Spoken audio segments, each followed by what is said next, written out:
Assalamualaikum warahmatullahi wabarakatuh. Halo semuanya, perkenalkan kami dari kelompok 6 akan presentasikan hasil diskusi kami mengenai dan posisikan dan membedakan penawaran pasar melalui siklus hidup produk yang beranggota saya sendiri, Reza Setiawan, ada Dona Priliana, ada Muhammad Akil, ada Sarah Desprianti, dan juga Tristan Tawis. Pada materi ini terdapat 6 LO. Yang pertama yaitu mengembangkan brand positioning.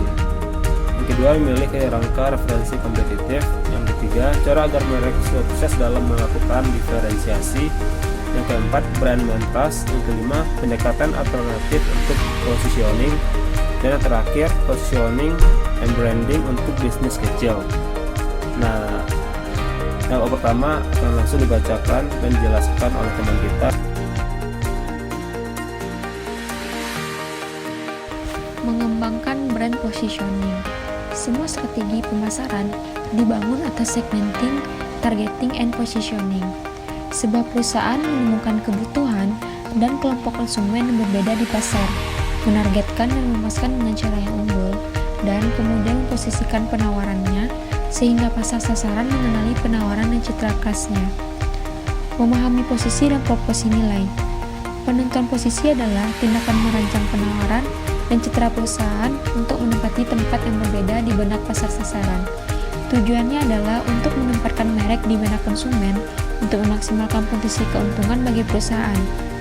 Pemosisian merek yang baik membantu memandu strategi pemasaran dengan mengklarifikasi esensi merek, mengidentifikasi tujuan yang membantu pencapaian konsumen, dan menunjukkan bagaimana hal itu dilakukan dengan cara yang unik.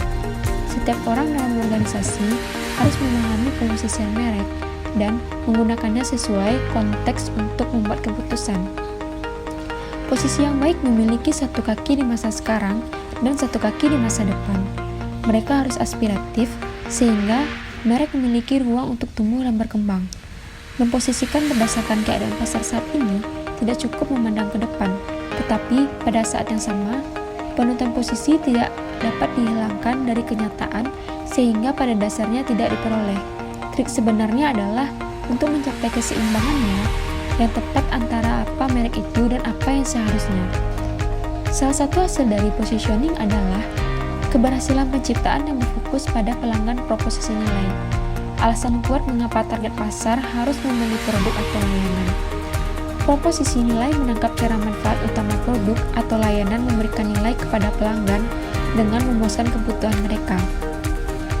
Positioning mensyaratkan pemasar untuk menentukan dan mengkomunikasikan persamaan dan perbedaan antara merek dan pesaingnya. Secara khusus, memutuskan suatu positioning memerlukan yang pertama, memilih kerangka acuan dengan mengidentifikasi pasar sasaran dan persaingan yang relevan. Yang kedua, mengidentifikasi titik-titik paritas dan titik perbedaan asosiasi merek yang optimal dengan kerangka acuan. Yang ketiga, menciptakan merek yang merangkum pemosisian dan esensi merek.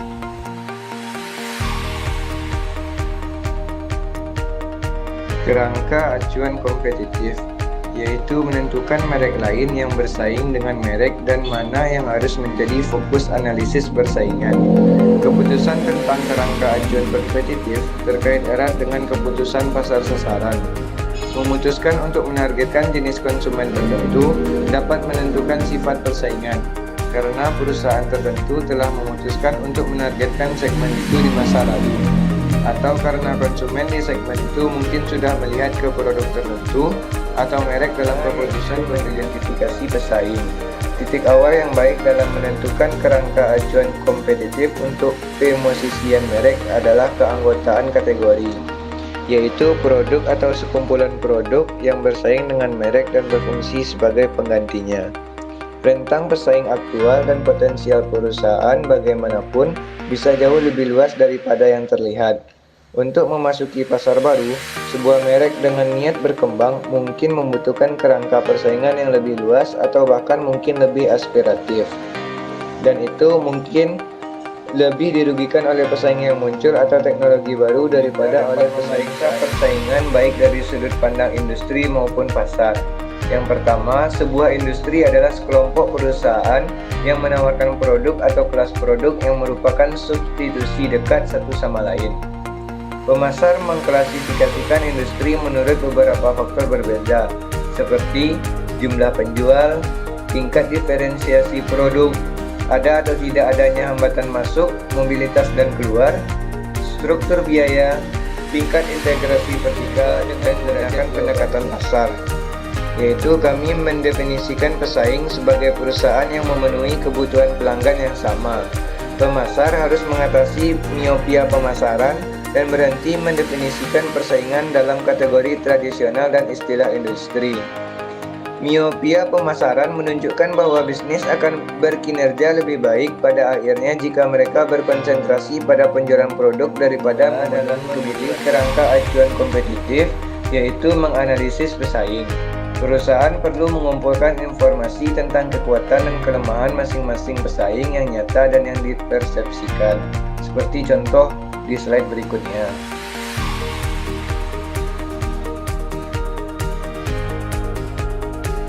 Baik, ini merupakan contoh dalam menganalisis pesaing. Dari tabel menunjukkan hasil survei perusahaan yang meminta pelanggan untuk menilai 3 pesaingnya. Di sini ada pesaing A, pesaing B, serta pesaing C pada 5 atribut. Dari sini kita lihat pesaing A ternyata terkenal dan dihormati karena menghasilkan produk berkualitas tinggi yang dijual oleh seorang tenaga penjualan yang baik, tetapi buruk dalam menyediakan ketersediaan produk dan bantuan teknis. Sedangkan pesaing B bagus di seluruh papan aspek dan sangat baik dalam ketersediaan produk dan tenaga penjualannya. Sedangkan di pesaing C menilai buruk untuk adil pada sebagian besar atribut. Hasil ini menunjukkan bahwa dalam posisinya perusahaan dapat menyerang pesaing A dalam hal ketersediaan produk dan bantuan teknis, dan pesaing C pada hampir semua hal, tetapi seharusnya tidak menyerang pesaing B yang tidak memiliki kelemahan mencolok. Sebagai bagian dari analisis kompetitif untuk penentuan posisi perusahaan, juga harus memastikan strategi dan tujuan pesaing utamanya. Baik, berdasarkan semua analisis ini, pemasar harus secara resmi menetapkan kerangka acuan kompetitif untuk memandu pemosisian di pasar yang stabil, di mana kemungkinan kecil perubahan jangka pendek mungkin terjadi. Mungkin cukup mudah untuk menentukan 1, 2, atau mungkin 3 pesaing utama. Learning objektif yang ketiga, cara agar merek sukses dalam melakukan diferensiasi. Pertama, mengidentifikasi potensi points of difference dan points of the parity. Setelah pemasar menetapkan kerangka acuan kompetitif untuk penentuan posisi dengan mendefinisikan pelanggan target pasar dan sifat persaingan, mereka dapat menentukan poin perbedaan yang sesuai dan asosiasi titik paritas. Point of difference. Points of difference, PODs, merupakan atribut atau manfaat yang sangat disukai oleh konsumen, mengasosiasikan dengan merek, mengevaluasi secara positif, dan percaya bahwa mereka tidak menemukan hal yang sama pada merek pesaing. Merek yang kuat tentu memiliki banyak perbedaan. Beberapa contohnya adalah Apple, desain dan kemudahan penggunanya, dan lainnya. Kemudian Nike dengan kinerja serta teknologi inovatifnya. Menciptakan asosiasi yang kuat, menguntungkan, dan unik memang adalah tantangan yang nyata, tetapi penting untuk positioning merek yang kompetitif. 3 kriteria menentukan apakah asosiasi merek benar-benar dapat berfungsi sebagai points of difference. Berikut beberapa pertimbangan utamanya. Yang pertama, diinginkan oleh konsumen. Konsumen harus melihat asosiasi merek yang secara pribadi relevan dengan mereka. Konsumen juga harus diberi alasan yang kuat untuk percaya dan mengerti mengapa merek dapat memberikan manfaat seperti yang diinginkan. Kedua, dapat disampaikan oleh perusahaan. Perusahaan harus memiliki sumber daya internal dan komitmen yang layak, dan secara menguntungkan menciptakan dan memelihara asosiasi merek di benak konsumen. Desain produk dan penawaran pemasaran harus mendukung asosiasi yang diinginkan. Biasanya, lebih mudah bagi market leader seperti ADM, Visa, dan SAP untuk mempertahankan positioning berdasarkan kinerja produk atau layanan yang dapat dibuktikan daripada market leader seperti Fendi, Prada, dan Hermes yang positioningnya didasarkan pada mode dan dengan demikian mengikuti keinginan pasar yang dinamis. Dan yang ketiga, membedakan dari pesaing. Pada akhirnya, konsumen harus melihat asosiasi merek sebagai sesuatu yang khas. Minuman energi yang sangat terkenal seperti Monster, telah menjadi merek bernilai hampir 2 miliar dolar dan menjadi ancaman untuk pelopor Red Bull dengan membedakan dirinya yang inovatif. 2. Points of parity merupakan atribut atau asosiasi manfaat yang tidak selalu unik untuk merek, tetapi sebenarnya mungkin dibagikan dengan merek lain. Jenis asosiasi ini hadir dalam 3 bentuk dasar. Yang pertama, POPs kategori, dapat berubah dari waktu ke waktu karena kemajuan teknologi, perkembangan hukum, atau tren konsumen. Yang kedua adalah POPs korelasional, merupakan asosiasi yang berpotensi negatif yang muncul dari keberadaan asosiasi positif untuk merek. Satu tantangan bagi pemasar adalah banyaknya atribut atau manfaat yang membentuk POP atau POD mereka berbanding terbalik. Yang ketiga, POPs kompetitif adalah asosiasi yang dirancang untuk mengatasi kelemahan merek yang dirasakan poin perbedaan pesaing. Titik paritas versus titik perbedaan. Untuk penawaran mencapai titik paritas pada atribut atau manfaat tertentu, sejumlah konsumen harus percaya bahwa merek cukup baik pada dimensi itu. Mereka tidak secara harfiah perlu diingat sebagai pesaing yang setara, tetapi konsumen harus merasa cukup baik pada atribut atau manfaat tertentu. Yang keempat, beberapa kerangka referensi. Tidak jarang suatu merek mengidentifikasi lebih dari satu kerangka acuan persaingan yang potensial jika persaingan melebar atau perusahaan berencana untuk memperluas ke kategori baru. Misalnya, Starbucks dalam menentukan kumpulan pesaing yang berbeda, menyatakan kemungkinan perbedaan PODs dan POD yang dihasilkan. A. Restoran cepat saji dan restoran serba ada seperti McDonald's dan Dunkin Donuts. Bisa saja POD yang dimaksud itu kualitas, citra, pengalaman, dan variasi, dan POP yang dimaksudkan mungkin merupakan kenyamanan dan nilai. B. Konsumen rumah dan kantor. Dimaksudkan POD bisa berupa kualitas, citra, pengalaman, variasi, dan kesegaran. POP yang dimaksudkan mungkin merupakan kenyamanan dan nilai. Yang ketiga, C. Kafe lokal POD yang dimaksud merupakan berupa kenyamanan dan kualitas layanan. POP yang dimaksud mungkin merupakan produk kualitas, variasi, harga, dan komunitas. Jika ada banyak pesaing dalam satu kategori atau subkategori berbeda, mungkin berguna untuk keduanya mengembangkan positioning pada tingkat kategori untuk semua kategori yang relevan atau dengan contoh dari setiap kategori. Yang kelima, straddle positioning. Kadang-kadang sebuah perusahaan dapat melewati dua kerangka acuan dengan satu titik set perbedaan dan titik paritas. Dalam kasus ini, poin perbedaan untuk satu kategori menjadi point of paritas untuk yang lain dan begitu juga sebaliknya. Straddle positioning memungkinkan merek untuk memperluas cakupan pasar dan basis pelanggan potensial mereka. Pembahasan selanjutnya, memilih POP dan POD yang khusus. Untuk membangun merek yang kuat dan menghindari jebakan komoditas, pemasar harus mulai dengan meyakinkan bahwa dapat membedakan apapun. Michael Porter mendorong perusahaan untuk membangun keunggulan kompetitif yang berkelanjutan. Kompetitif keuntungan adalah kemampuan perusahaan untuk melakukan satu atau beberapa cara yang tidak dapat atau tidak akan cocok oleh pesaing. Beberapa perusahaan menemukan kesuksesannya, tetapi hanya sedikit keunggulan kompetitif yang secara berkelanjutan. 1.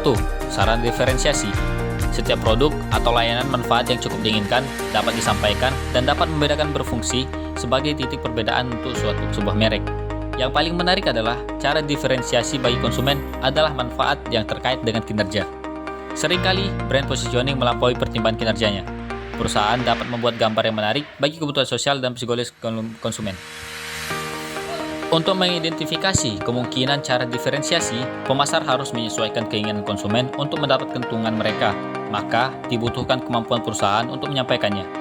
Misalnya, mereka dapat merancang saluran distribusinya untuk melakukan pembelian produk yang lebih mudah dan lebih bermanfaat.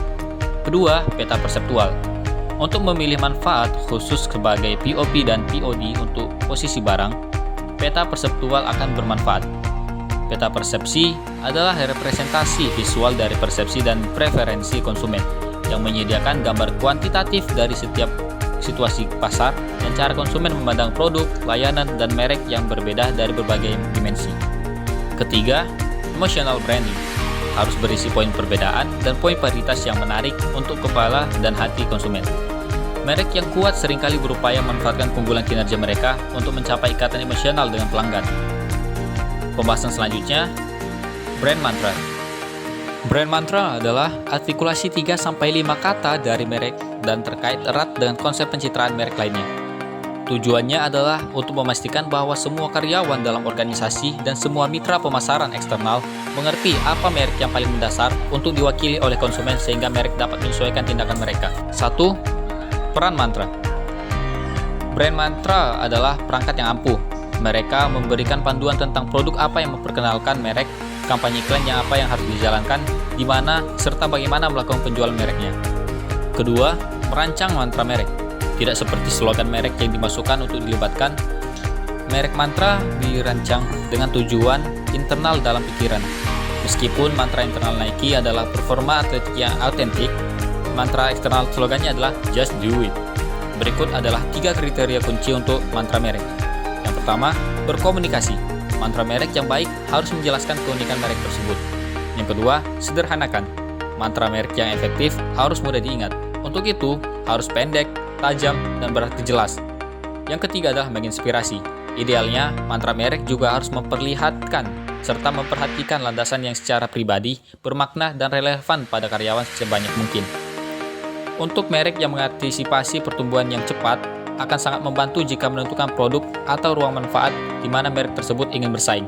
Seperti yang dilakukan Nike dengan performa atletik dan Disney dengan hiburan keluarga, kata-kata yang menggambarkan sifat produk atau layanan atau jenis pengalaman atau manfaat yang diberikan merek sangat penting untuk mengidentifikasi kategori yang sesuai untuk diperluas. Agar efektif, tidak ada merek lain yang secara tunggal unggul dalam semua dimensi. Bagian dari kesuksesan Nike serta Disney adalah selama bertahun-tahun tidak ada pesaing yang benar-benar dapat menyaingi mereka. Brand mantras untuk lebih memfokuskan pemosisian merek dan membantu cara pemasar membantu konsumen memikirkan merek, perusahaan dapat menentukan mantra merek. Mantra merek adalah artikulasi 3 hingga 5 kata dari inti dan jiwa merek dan terkait erat dengan konsep pencitraan merek seperti esensi merek dan janji merek. Tujuannya adalah untuk memastikan bahwa semua karyawan dalam organisasi dan semua mitra pemasaran eksternal memahami merek apa yang paling mendasar untuk diwakili oleh konsumen sehingga merek dapat menyesuaikan tindakan dengan tepat. Mantra merek adalah perangkat yang ampuh. Mantra merek dapat membantu keputusan yang paling tidak berhubungan atau biasa-biasa saja, seperti tampilan resepsionis dan cara menjawab telepon. Ada 3 kriteria kunci untuk mantra merek. Yang pertama, menyampaikan. Mantra merek yang baik harus menjelaskan keunikan merek. Yang kedua, menyederhanakan. Mantra merek yang efektif harus mudah diingat. Untuk itu, mantra merek harus pendek, tajam, dan jelas artinya. Yang ketiga, mengilhami. Mantra merek juga harus memperhatikan landasan yang bermakna secara pribadi dan relevan bagi sebanyak mungkin. Baiklah, saya Sarah Desprianti. Di sini saya akan menjelaskan learning objective yang kelima tentang pendekatan alternatif untuk positioning. Beberapa pemasar telah mengusulkan pendekatan yang kurang terstruktur dan menawarkan gagasan provokatif tentang cara memposisikan merek. Di antaranya, yang pertama ada brand naratif dan storytelling.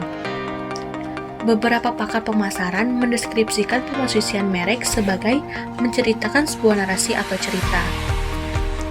Perusahaan menyukai kekayaan dan imajinasi yang dapat mereka peroleh dari pemikiran tentang cerita di balik produk atau layanan untuk membantu mempertajam pemasaran dan pemosisiannya. Menurut pakar, melihat penceritaan merek naratif berdasarkan metafora yang mendalam yang berhubungan dengan ingatan, asosiasi, dan cerita orang. Mereka mengidentifikasi ada 5 elemen penceritaan merek naratif. Yang pertama, cerita merek dalam istilah kata dan metafora. Yang kedua, perjalanan konsumen atau cara konsumen terlibat dengan merek dari waktu ke waktu. Yang ketiga, visual bahasa atau ekspresi merek.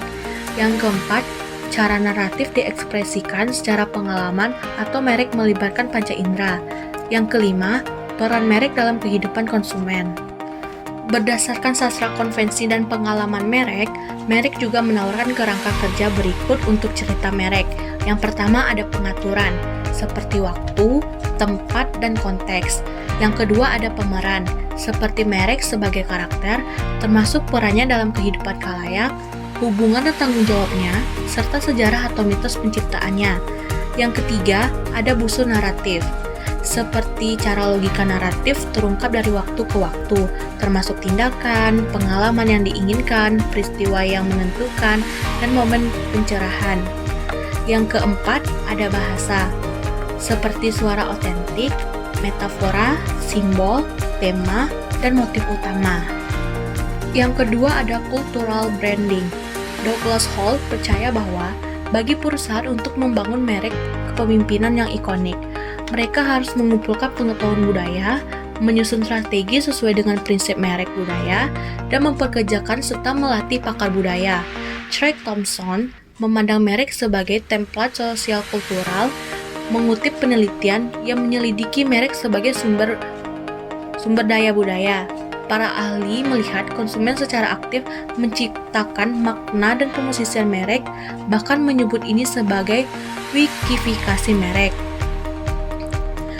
Mengingat bahwa wiki ditulis oleh kontributor dari semua lapisan masyarakat dan sudut pandang.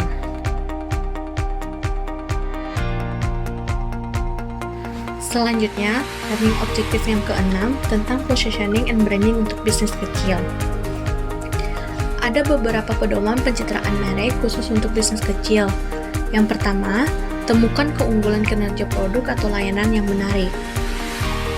Untuk merek apapun, perbedaan yang dapat dibuktikan dan bermakna dalam kinerja produk atau layanan dapat menjadi suatu kunci kesuksesan. Yang kedua, fokus pada membangun satu atau dua merek yang kuat berdasarkan satu atau dua asosiasi utama. Bisnis kecil seringkali hanya mengandalkan satu atau dua merek dan asosiasi utama sebagai titik perbedaan bagi mereka. Asosiasi ini harus diperkuat secara konsisten di seluruh program pemasaran dan seiring waktu. Yang ketiga, mendorong uji coba produk atau layanan dengan cara apapun yang memungkinkan. Bisnis kecil yang sukses harus membedakan dirinya dengan cara yang dapat dipelajari dan dialami oleh konsumen.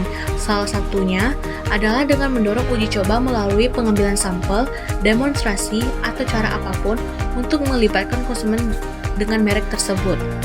Yang keempat, kembangkan strategi digital yang kohesif untuk membuat merek lebih besar dan lebih menarik.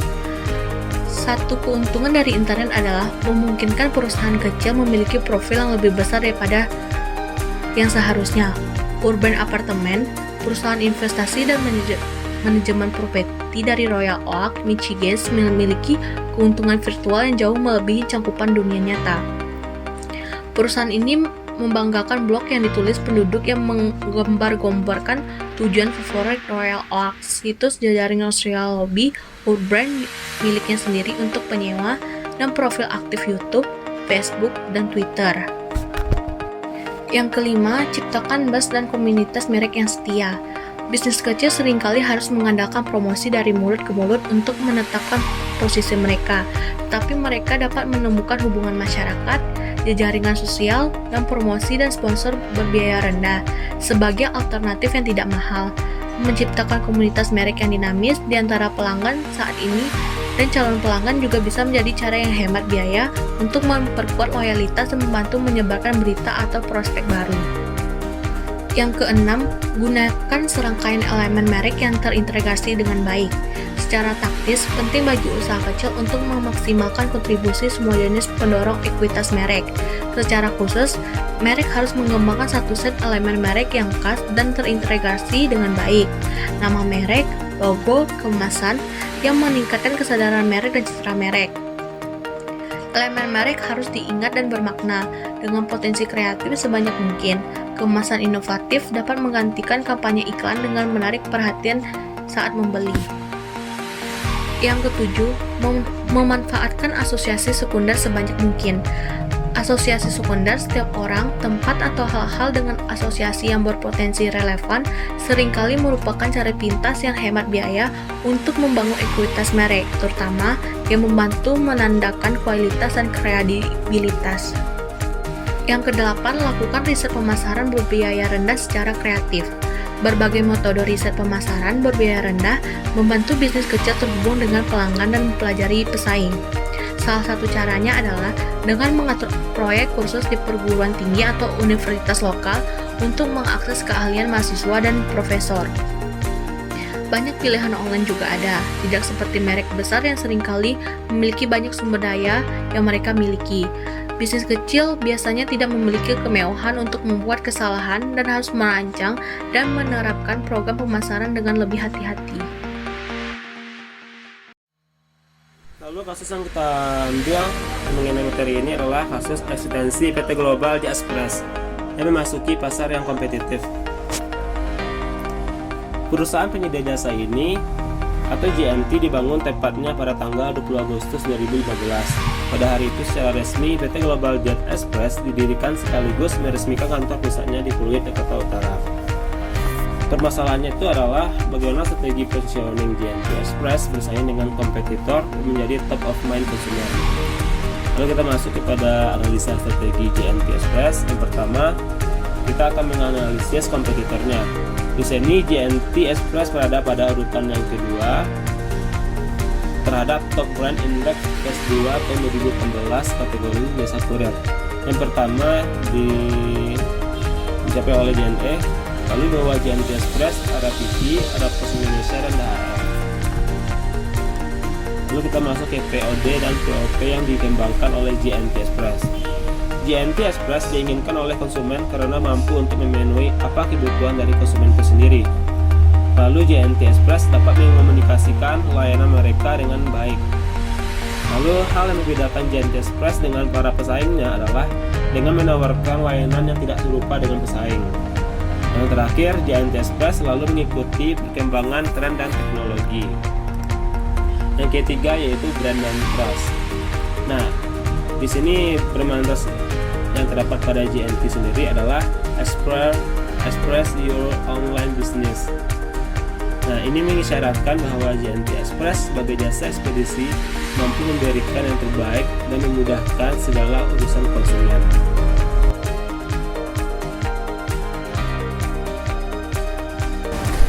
Jadi kesimpulannya dari kasus ini adalah pasar yang akan dimasuki oleh JNT Express cukup besar. Yang kedua, peluang bagi perusahaan JNT Express untuk menjadi market leader terbuka lebar. Dan yang ketiga, persaingan dari para kompetitor cukup berpengaruh. Yang keempat, perlu dilakukan repositioning ketika mengalami tren menurun. Lalu yang kelima, memberikan dan memperbaiki layanan terhadap konsumen. Dan yang terakhir, perlunya melakukan inovasi baru agar menjadi top of mind konsumen.